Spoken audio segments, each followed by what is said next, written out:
Hey, allô. Pour l'essentiel, aujourd'hui, un seul sujet, le débat constitutionnel, en gros, de 1867 jusqu'à nos jours. Euh, la Constitution, un sujet réputé terriblement ennuyeux. En fait, c'est vos parents qui vous ont transmis cette aversion-là pour les questions constitutionnelles. Ils ont tellement entendu parler du débat constitutionnel des années 80, 90 et 2000 qu'ils en ont par-dessus la tête probablement pour toujours. Alors, en fait, c'est passionnant.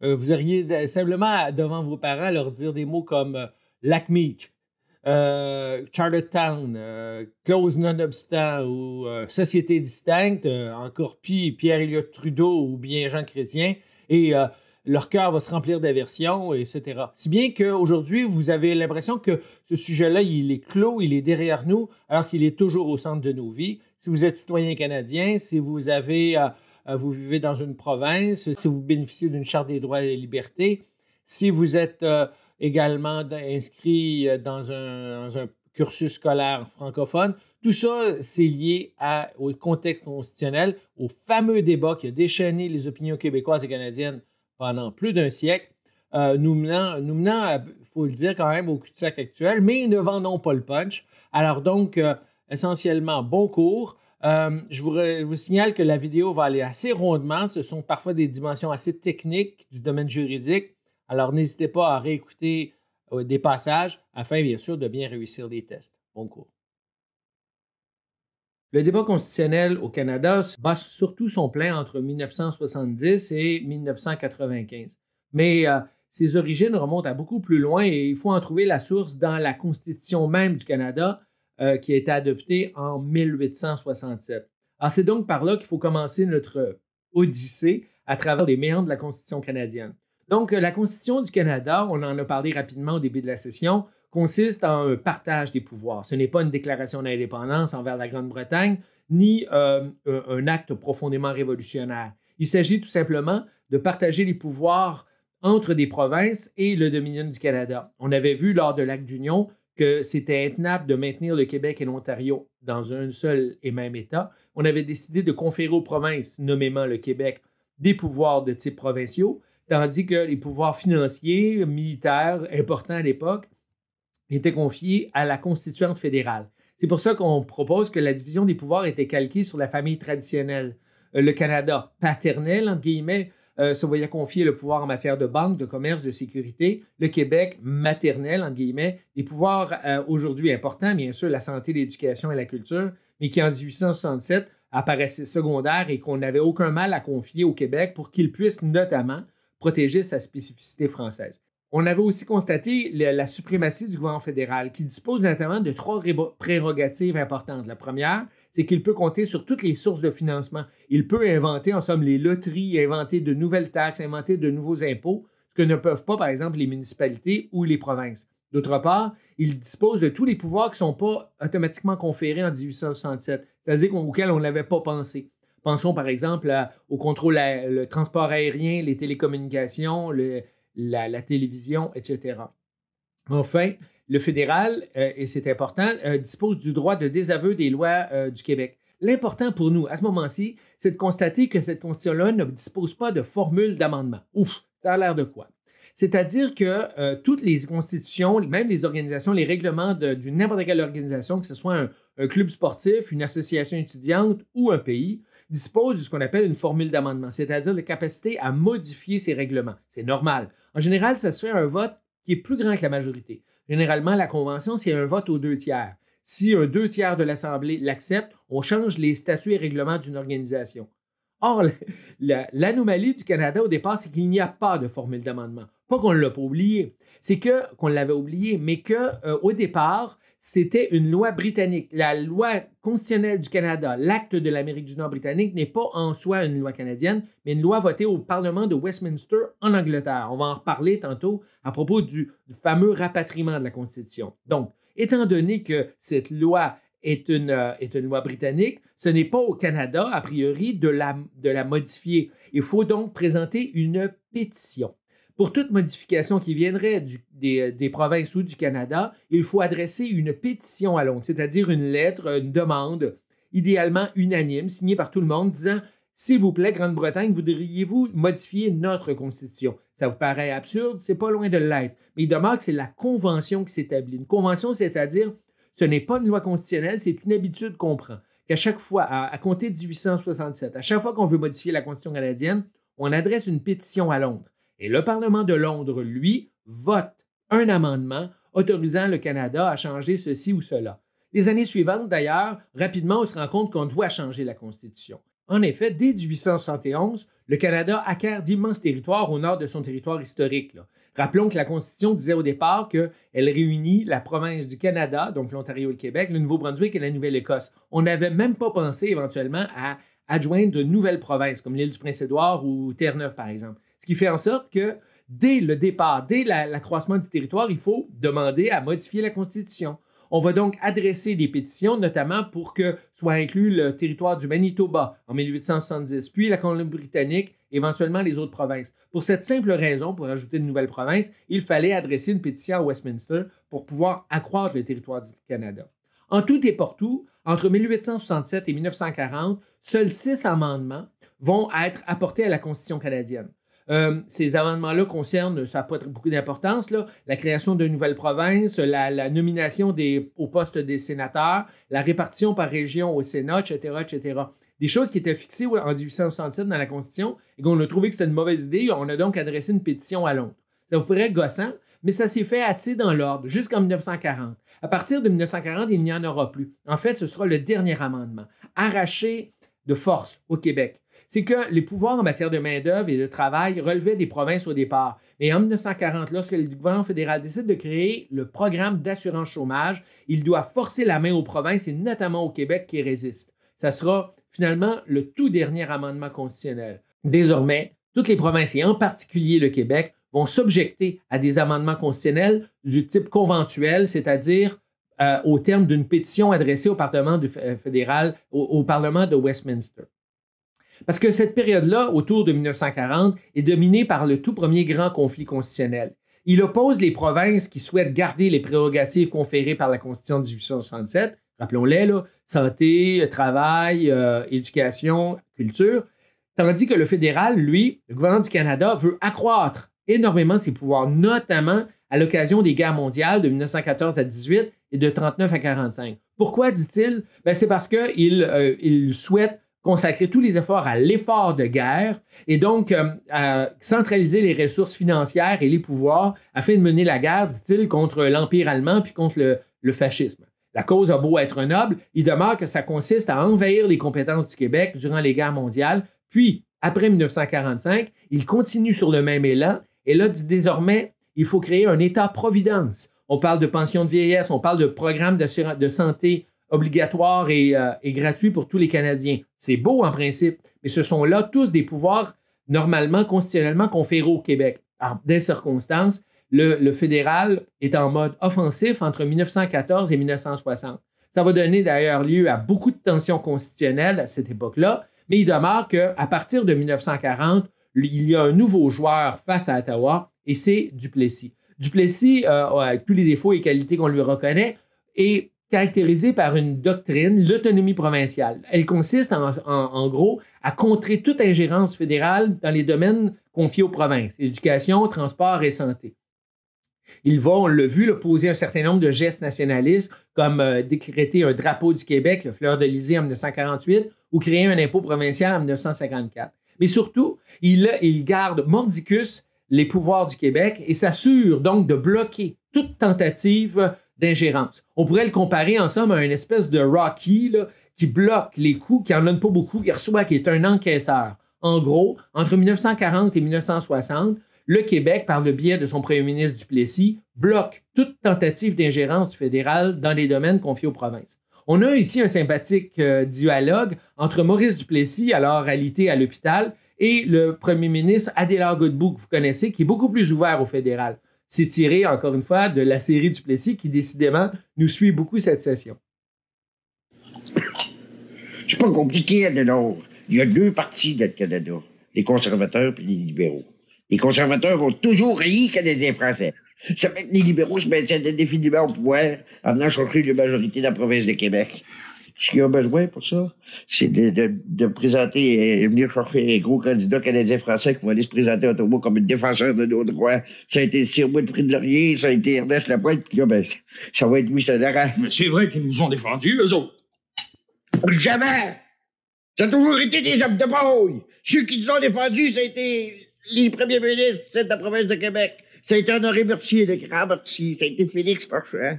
Même Tacro nous a défendus, parce qu'on dit pas une chose, là, ça, je veux que tu te retiennes. Le seul pouvoir que nous autres n'aura jamais, il est ici à Québec. Tu es en train de te fatiguer, là, Maurice. Voyons. C'est pourtant pas compliqué. Quand on a signé la Confédération, on était la moitié de la population du Canada. Là, on est même pas le tiers, puis le bateau, on va être en bas du corps. Mais quand tu représentes même pas le corps de la fédération, mon chum, t'as pas grand-chose à dire. Même si de temps en temps, ils viennent chercher des tiens qui présentent comme premier ministre, que tu continues à voter, à voter pour eux autres. Duplessis meurt à la fin de 1959, puis à partir de ce moment-là, c'est la Révolution tranquille. La Révolution tranquille, on l'a vu, change beaucoup de choses là, au niveau du rôle de l'État, la laïcité, c'est-à-dire l'Église qui sort de la sphère publique, l'émancipation des femmes, les rôles des travailleurs, les mouvements étudiants, bref, l'ébullition des années 60, mais elle est particulièrement importante ici sur le front constitutionnel. À partir de la Révolution tranquille, naît au Québec l'idée qu'il faut dépasser la simple autonomie provinciale et revendiquer davantage. Je comparerais ça à, en somme, le Québec veut jouer dans la même cour que le gouvernement fédéral. Le gouvernement fédéral veut jouer à l'État-providence, créer des programmes sociaux. Nous aussi, au Québec, nous souhaitons créer des programmes sociaux et jouer à l'État-providence. Alors, donc, ça va être autour de slogans comme « C'est le temps que ça change », les élections de 1960, « Maître chez nous » en 62, « Égalité ou indépendance » même, le slogan de l'Union nationale en 1965, « Québec d'abord » en 66. Ça va aller de plus en plus radical jusqu'à « Souveraineté culturelle » en 1971, une idée de Robert Bourassa, et même « Souveraineté association » avec René Lévesque, bien sûr, et le Parti québécois. Donc, il y a une gradation. On sort d'une attitude purement défensive défendue par Duplessis, gardons nos pouvoirs à Québec, et on va plutôt souhaiter accroître les pouvoirs du Québec et donc on va aussi souhaiter modifier la Constitution, mais non pas dans le but de renforcer les pouvoirs du fédéral, mais plutôt dans le but de renforcer les pouvoirs du Québec. Le successeur de Maurice Duplessis, d'ailleurs, Daniel Johnson, aux élections de 1966, le dit assez clairement qu'il faut désormais passer en mode revendication.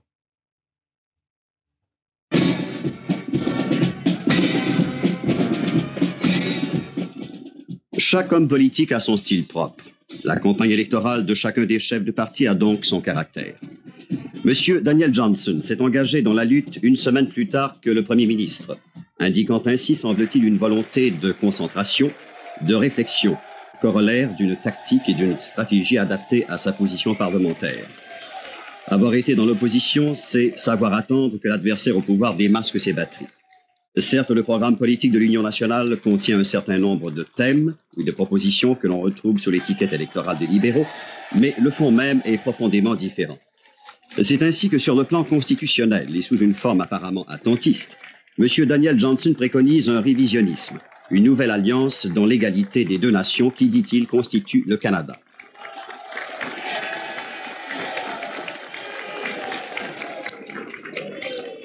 Québec d'abord, c'est un appel à la coopération de tous les Québécois pour relancer le Québec sur la voie du vrai progrès.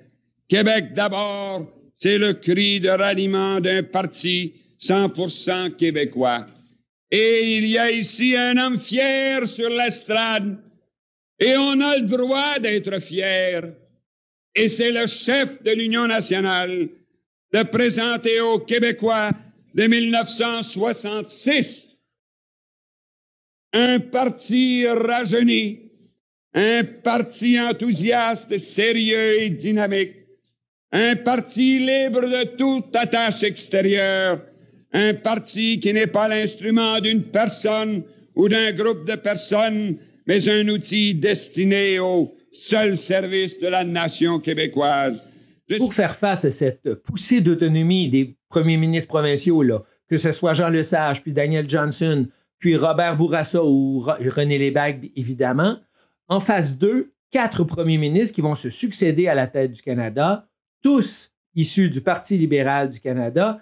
et tous soudés par un même idéal, c'est-à-dire assurer l'équité entre les provinces du Canada et empêcher mordicus que le Québec puisse se démarquer, obtenir un statut particulier et encore plus, en l'empêcher d'accéder à la souveraineté. Le premier, historiquement, Lester B. Pearson, à droite, et évidemment, a dominé les années 1960. Le premier ministre Lester B. Pearson, bien sûr, se montre ouvert aux revendications du Québec, attentif à la Révolution tranquille, mais n'entend pas conférer au Québec des pouvoirs particuliers et encore moins accroître son autonomie. Dans les circonstances, il passe le relais en 1968 à Pierre Elliott Trudeau, de l'autre côté, qui lui, bien sûr, comme vous le savez, domine entièrement la période. Pierre Elliott Trudeau est dominé d'abord par un principe, celui de l'équité et de l'égalité entre les Canadiens et la promotion du multiculturalisme. Dans une telle perspective, pas de place pour un caractère distinct du Québec, pour des particularités à l'intérieur du Canada et encore moins pour davantage d'autonomie constitutionnelle pour le Québec.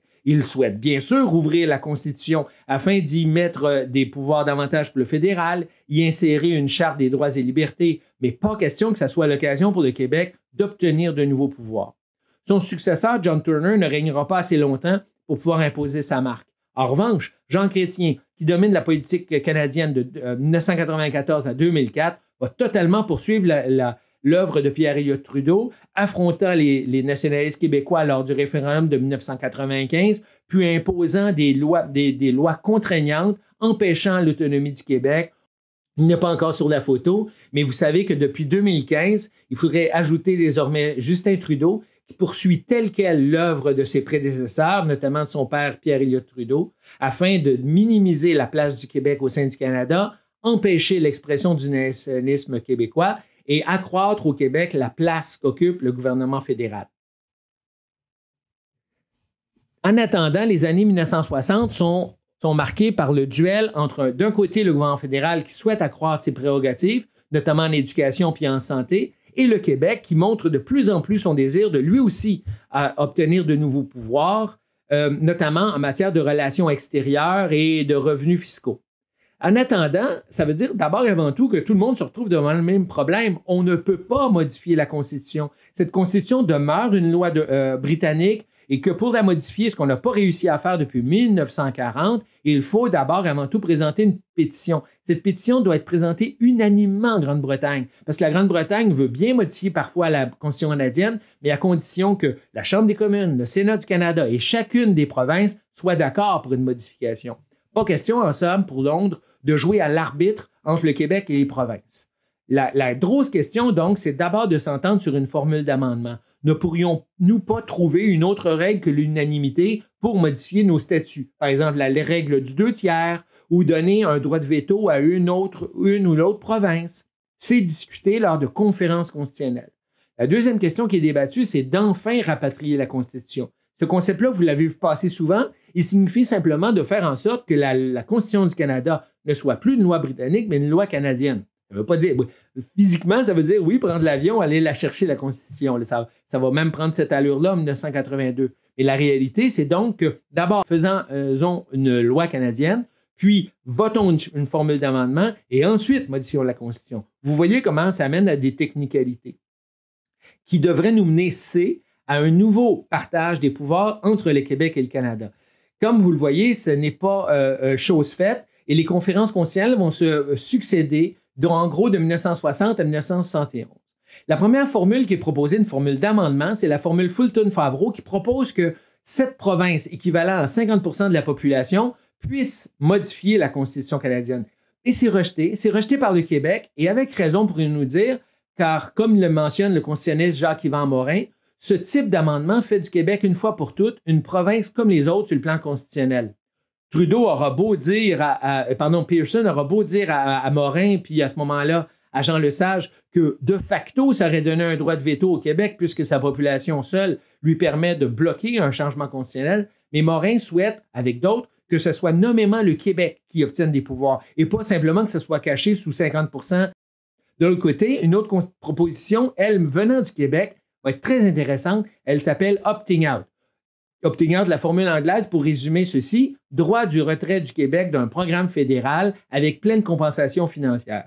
Ça consiste, en somme, lorsque le Canada propose un programme, que ce soit les pensions de vieillesse ou les prêts étudiants ou des services de santé, que ce soit le Québec qui gère ce programme-là sur son territoire. Vous l'avez, par exemple, avec la Transcanadienne, qui est gérée par le Québec au Québec. De la même manière, par exemple, le régime d'aide financière aux étudiants. Et bon nombre de programmes comme la Régie des rentes, qui est gérée conformément au programme fédéral, mais par le Québec avec des fonctionnaires québécois.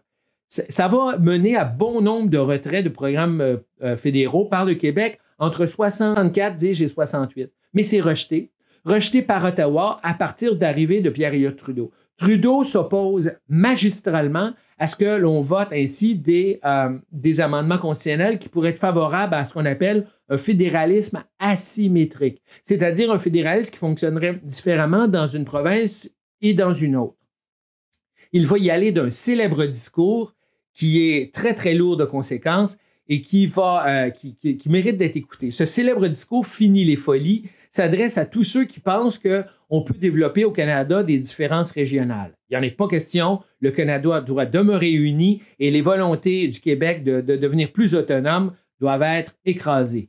Fini les folies, en somme. On ne laissera pas diviser ce pays, ni de l'intérieur, ni de l'extérieur, puis on ne permettra pas que des gouvernements étrangers viennent nous expliquer à nous ce que c'est que la Constitution du Canada. On est... L'ovation, bien sûr, s'explique, vous l'aurez compris, du fait que le général de Gaulle, une année seulement auparavant, en 1967, avait déclaré son fameux « Vive le Québec libre ». Pierre-Éliott Trudeau déchaîne les applaudissements en disant « C'est pas l'affaire des Français de se mêler de la Constitution du Canada ».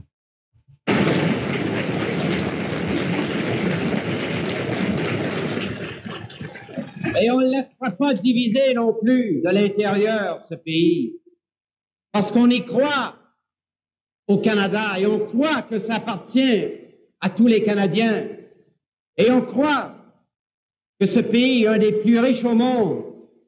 On sait que ce pays doit durer et on sait que c'est nous, le gouvernement fédéral, qui doit parler au nom de tous les Canadiens quand il s'agit de l'avenir du fédéralisme chez nous.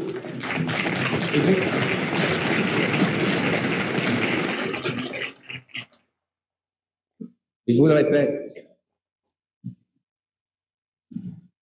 aucune crise ne nous trouvera absents d'aucune partie du Canada, et surtout pas du Québec.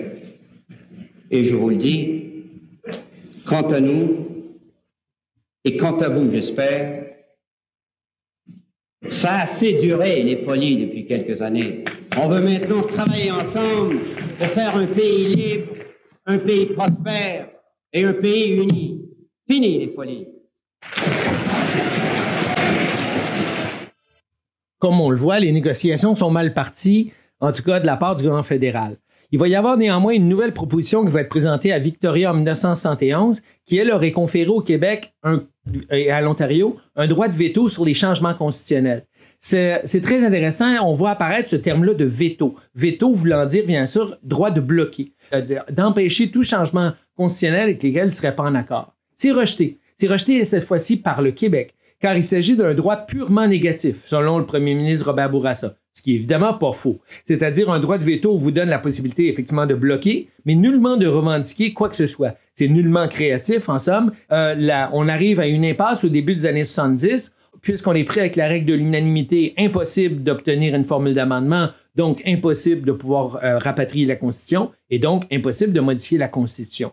Ce blocage-là mène à une certaine lassitude, et on va entendre le premier ministre Lester B. Pearson prononcer ces mots « What does Quebec want? » Pratiquement désemparé et pratiquement sincère, tant il voit que le Québec souhaite modifier sa place dans le Canada, mais sans vraiment trouver exactement ce qu'il souhaite au juste. Alors, il va avoir une certaine mesure sa réponse en 1976 avec l'élection à Québec d'un gouvernement souverainiste mené par René Lévesque. C'est l'euphorie. Tout le monde se lance sur M. Lévesque. Il est escorté par des policiers. De tout notre cœur, mais on ne l'attendait pas comme ça cette année.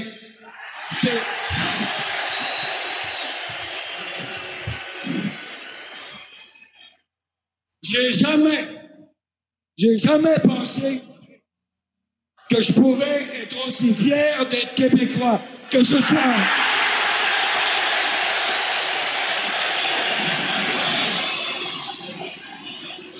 Bien sûr, vous avez tous appris les détails de cette fameuse victoire de 1976 aux élections provinciales qui créait, en somme, un premier gouvernement souverainiste. La réalité électorale est mitigée. La victoire du Parti québécois en bleu pâle ici s'explique d'abord par la division du vote fédéraliste entre les libéraux en rouge et l'Union nationale en bleu foncé. Ce qui fait en sorte que René Lévesque et son parti ont quand même réussi à se faufiler au pouvoir. Ce n'est pas une volonté unanime. On le voit, ils obtiennent autour de 40% du vote, ce qui leur donne à peine une majorité. Mais fort de cette majorité, ils lancent tambour battant des gestes d'affirmation. Si au Québec, on se souvient de cette victoire du 15 novembre 1976, dans le reste du Canada, en revanche, on se souvient surtout de ceci. Si le Canada a encore de l'amertume envers le Québec, si lorsque vous allez au Canada anglais, on vous parle encore de mouvement souverainiste, on vous parlera certainement aussi de ce fameux Bill 101, la fameuse loi 101, qui au Québec fait la paix sociale, assure la paix linguistique et depuis, depuis presque 50 ans, assure en somme un certain équilibre entre le français majoritaire et les autres langues, dont l'anglais. Mais ailleurs au Canada, le Bill 101 est reçu comme un véritable outrage. Rappelons que cette loi votée par le gouvernement du Québec et le ministre Camille Lorrain prescrit que l'affichage doit être unilingue en français dans les affiches de commerce, qui était loin d'être le cas jusque-là, et que l'école française sera obligatoire pour tous les allophones, c'est-à-dire tous ceux dont la langue maternelle n'est pas l'anglais. Ce qui assure à l'anglais sa place historique, mais qui fait en sorte que le Québec devra désormais assimiler ses immigrants, qu'ils le veuillent ou non, à la langue de la majorité, la langue française. La réaction est instantanée. Quelques jours seulement plus tard, les tribunaux sont pris d'assaut par ceux qui souhaitent poursuivre le gouvernement du Québec. Des amendements constitutionnels sont demandés. C'est véritablement une crise canadienne qui se déroule, qui n'a pas de fin d'ailleurs, parce que cette saga de la loi 101 se poursuit encore jusque nos jours. Chaque nouveau jugement de la Cour suprême, chaque nouvelle contestation fait en sorte que cette loi-là, d'une part, est minée au Québec, mais aussi elle continue dans les rapports entre le Québec et le reste du Canada, à constituer une pomme de discorde et à créer, en somme, des tensions avec le reste du Canada. Qu'on y pense, pour le reste du Canada, c'est reçu comme un véritable affront aux libertés individuelles, le droit d'aller à l'école de son choix, le droit d'afficher dans la langue de son choix, tandis qu'au Québec, c'est reçu comme une mesure essentielle, voire vitale à la survie du français, puis au maintien de en principe, l'une des langues officielles du Canada. Alors, ça devient irréconciliable et cette question de la charte de la langue française va durablement détériorer les rapports entre le Québec et le reste du Canada.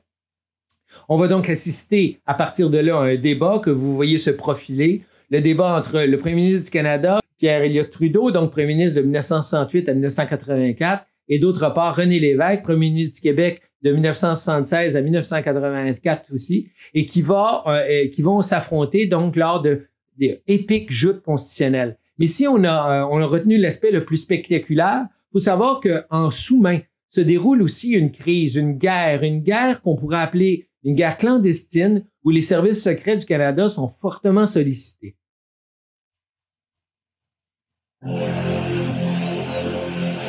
Depuis plus de 30 ans, le gouvernement canadien mène un grand combat contre les forces indépendantistes au Québec. Dans cette guerre politique, les services secrets canadiens ont souvent joué un rôle capital. La GRC, assez largement, pendant toute la période de 1967 à 1978-79, selon le rapport McDonald, a mené des opérations d'espionnage contre le mouvement indépendantiste au Québec. En 1970, durant la crise d'octobre, l'agent secret Carole Deveau infiltre le FLQ puis relance l'action terroriste au Québec. En 1973, la section G des services secrets de la GRC réussit à voler la liste des membres du Parti québécois. En 19 1974, l'explosion d'une bombe posée par un agent de la GRC va déclencher 2 vastes commissions d'enquête sur les services secrets canadiens. Claude Morin, l'un des ministres les plus importants... Le 7 mai 1992, Radio-Canada révèle que Claude Morin, le principal stratège du Parti québécois, était un agent de la GRC. Le gouvernement libéral de Pierre Trudeau avait déjà adopté des mesures avec le service de sécurité en disant il faut combattre le séparatisme. Tout l'arsenal de méthodes des services d'espionnage ou de renseignement était permis. Donc c'était une lutte, un combat à finir, si vous voulez, une guerre d'espionnage et une guerre politique.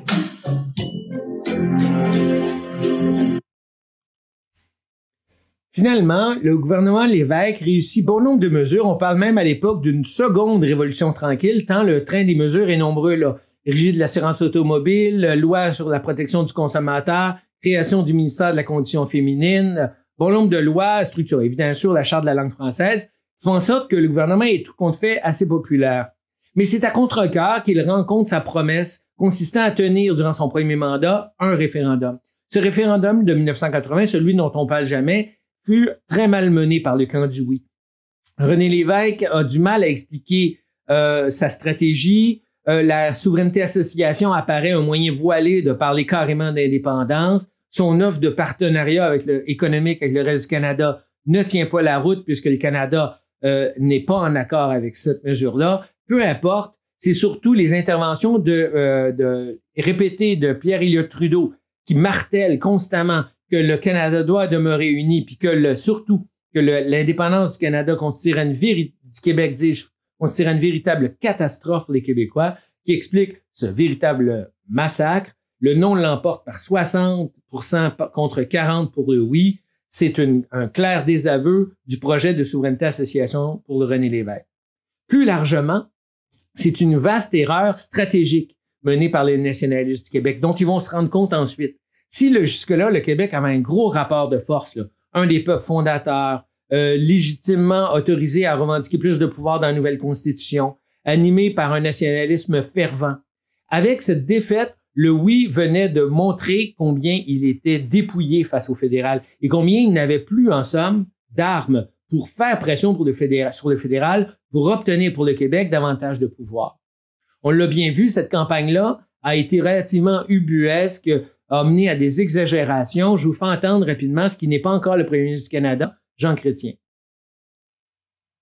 Puis là, qu'est-ce qu'ils veulent? Ils veulent avoir un mandat. Ils veulent avoir un mandat qu'ils nous disent. Pourquoi faire?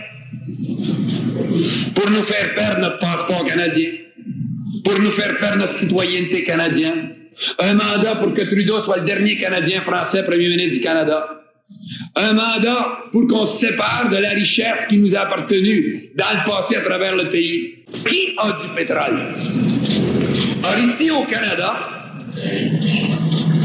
on en a. On en a plus que la plupart des pays du monde. Seulement dans les sables bitumineux de la Tabasca. Il y en a plus qu'en Arabie Saoudite. Ça, c'est nous autres, ça. Puis là, les péquistes nous disent, laissez aller ça, pour avoir quelques bourgeois amis de Claude Morin comme ambassadeur du Québec, dans quelques pays, dans des gros Cadillacs, avec le fly de la province rentré dans l'autre. Le discours, vous allez entendre, est important parce que on est à quelques jours seulement du référendum de 1980 et Pierre-Éliott Trudeau fait une apparition au forum. Il va à ce moment-là mentionner une parole qui va être importante pour la suite. On mène au siège en jeu qu'il va y en avoir du changement. Cette déclaration-là offrait aux Québécois, en somme, la possibilité, laissait miroiter la possibilité qu'on allait enfin s'ouvrir davantage aux volontés du Québec. La réalité historique sera tout à fait différente. Je vous laisse écouter ce moment qui est quand même important en regard de l'histoire du Québec et du Canada. Le premier ministre Trudeau aura fait 3 interventions dans la campagne référendaire. Interventions espacées le long de la campagne, de manière à leur ménager chaque fois une résonance et une solennité qui convient à un chef d'État en des moments comme celui-ci. Ils étaient au-delà de 10 000 ce soir, venus entendre le premier ministre dont l'argumentation de fond contre le oui reste la même qu'il y a 3 semaines. Le PQ, dit-il, présente la souveraineté comme inséparables de l'association. Or, il ne peut pas y avoir d'association faute d'associés dans les autres provinces. Donc, pas de souveraineté association. D'autre part, le fédéral, et lui, Pierre Trudeau, et tous ceux qui l'accompagnaient ce soir, s'engagent à prendre le nom référendaire pour un oui au renouvellement de la Constitution. Et lui, Pierre Trudeau, s'engage à mettre les autres provinces au pas. Et si je m'adresse solennellement à tous les Canadiens des autres provinces, nous mettons notre tête en jeu, nous, députés québécois, parce que nous le disons aux Québécois de voter non. Et nous vous disons à vous des autres provinces que nous n'accepterons pas ensuite que ce non soit interprété par vous comme une indication que tout va bien puis que tout peut rester comme c'était par avant. Nous voulons du changement, nous mettons nos sièges en jeu pour avoir du changement. À 6 jours du référendum, le premier ministre Trudeau se garde encore de dévoiler ce qu'il entrevoit comme changement constitutionnel. Après avoir gagné les élections, sans trop préciser son programme, le premier ministre sera passé par le Québec référendaire en disant de nouveau, mais avec une gravité particulière, « Faites-moi confiance ». Ici James Pambert, à Montréal.